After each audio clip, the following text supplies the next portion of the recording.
Good morning and welcome to Hard Times. I hope you're doing well. I have a question for you.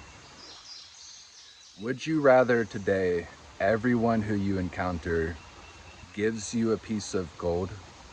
Or would you rather today everyone who you encounter, you give them a piece of gold? Because I'm down here right now by the river, and the lie that modernity and the world tries to propagate onto us is that we've always got to be climbing mountains. And I've hiked a bunch of mountains in my life, and I've climbed to the top of very high mountains, and it was very arduous. But an insight that I realized as I've climbed these mountains is that I would rather be down by the river. It's fun to climb the mountains sometimes, but life exists in the river. That is where the life is at, and that is where you find literal gold. And so modernity, society, the world tries to convince you that you are not enough and you need to constantly be climbing the next mountain, arbitrarily going up to the next height. You need to constantly be rising upward. But I would argue that the meaning of life lies by the river, because in the river, in rock bottom, in the midst of adversity and hardship and hard times, that is literally where you find the gold. And the meaning of life is to find the gold and to distribute it to other people. It's not to arbitrarily climb mountains. We arbitrarily climb mountains because we're convinced that we need to do it, because we convinced where we're at is not good. And I've been thinking about this recently because my aim right now, the thing that I'm trying to do, is to write a book. And truly, man, I'm so poor that I sometimes feel guilty for how poor that I am.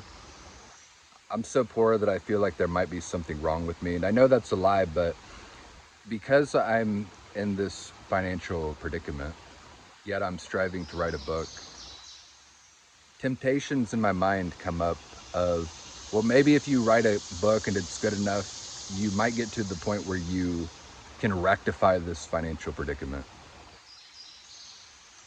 But honestly, even if somebody were to tell me, and I knew that it were true, write this book and you'll earn enough money from writing this book, somehow from an angel investor maybe, but you'll earn enough money from writing the book that you'll never even have to worry about money again. Even if somebody, there's a strange noise coming from right here, strange animal. Even if somebody told me that, I wouldn't write the book. That wouldn't provide me motive. That wouldn't give me a reason to write a book.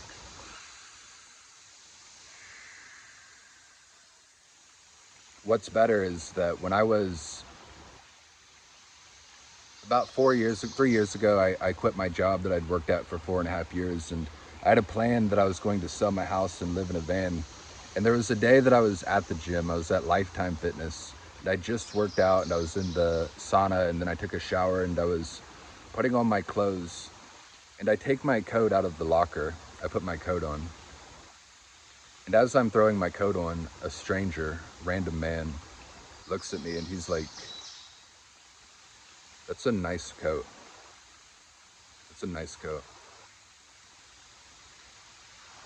And he said that to me, and then I left the locker room, and when I got away from people, tears started to come out of my eyes. I started to cry a little bit. I don't even really know why, just because I was nervous and afraid in my life. I felt very alone, and this random stranger went out of his way to give me a compliment. And sometimes that's all people need. That's all the world needs. We just need a little bit of encouragement. We need to know that we are not alone. But the principalities, the powers that be in the world try to convince you of the opposite. They discourage you, tell you that you're not enough, tell you to climb these random mountains. But maybe the rock bottom where you're at is perfect because all around you there is gold. And the meaning of life is to then just get that gold and go give it to the people that you love. Go give compliments to a stranger. And so in regards to writing this book, it's a struggle, but every day I shift my focus. I make sure to focus on nothing more than the best way that I can describe it is that when you have had intimacy with God, as in you've been close to God, and you feel the salvation of God, the forgiveness of Jesus Christ, that is a glorious gift. And you don't want to hoard it. It is like a flame, and you have a flame on a candle. You just give the flame to other people, and it doesn't take away from your flame. It's that type of gift, and you just want to give it to other people. You want to share it with the world. And so I have received that salvation from Jesus Christ, and I want to share that with the world. But also in that similar way, in a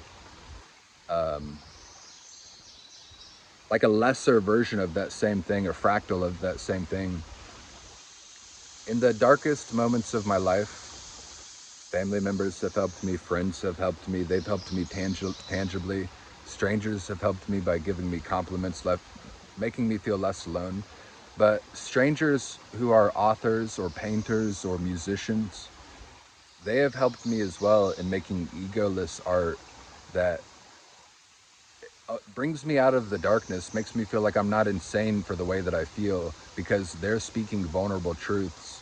And when I read certain books that don't have a political agenda, don't have a social agenda, they're not trying to teach you anything, literally just a fiction book that is a good story, when it's done well, truly, it's as though every word that you're reading is alive. The words are alive, every sentence is alive, the characters are breathing, the problems that they're trying to solve and that they're facing are real and resonant. The theme nourishes you. The whole thing is alive, and the end result is that it adds life to your days.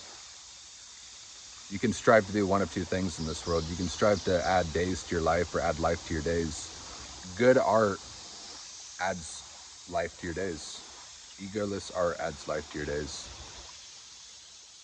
But most of what exists today is content, for example, on the internet, immediately gratifying content that you consume, videos. It's easy to consume. But if you look at it objectively, you realize that a day passes and that you don't remember the thing that you consumed yesterday. It did nothing for you. It doesn't add life to your days. It feels good in the moment, but it takes life away from you. But there's a different type of art that is nourishing and egoless and without an agenda, and that adds life to your days. And I've received that gift from people. I think that sort of art is few and far between. It doesn't exist as prominently anymore as what it used to. Maybe, could be wrong. But I don't see it very frequently, and but I want it to exist, and I see that the only way for it to exist is for me to bring it to fruition myself. And that is a challenging feat. That is a hard thing to do. But because I've received this gift from other people, I want nothing more than to reciprocate that gift into the world. I want to, for family, friends, strangers alike, I want life added to their days. I wouldn't even say that I want to add life to their days, because it's not about me. It's about life has been added to my days. I want to give more life into the world. So this question, would you rather receive gold or would you rather take gold? Would you rather receive gold or give gold, rather? I think both are good. To give is better than to receive, but if you receive, you give other people the opportunity to give. And an amazing thing happens when you open yourself up to receiving.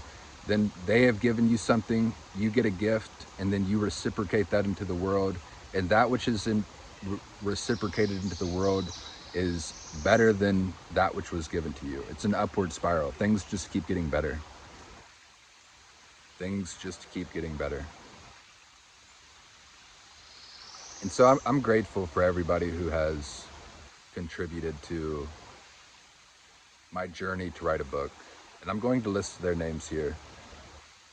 I'm grateful for everybody who's contributed to the creation of the book If it weren't for you, I wouldn't do it, because doing things for alone, it's really not worth it. If I were just doing it alone, I've realized that that kind of sacrifice, that kind of work isn't worth it. But when people join the journey with me, when they support, when they contribute, it motivates me and it makes me want to lay everything on the line in order to do this thing, which is create something that can bring more life into the world.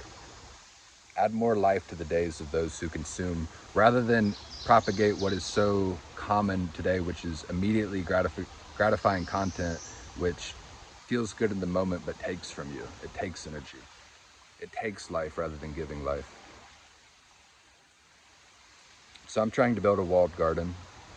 For everybody who has contributed and supported, I'm grateful. And for everybody who's just in the walled garden with me, I am grateful.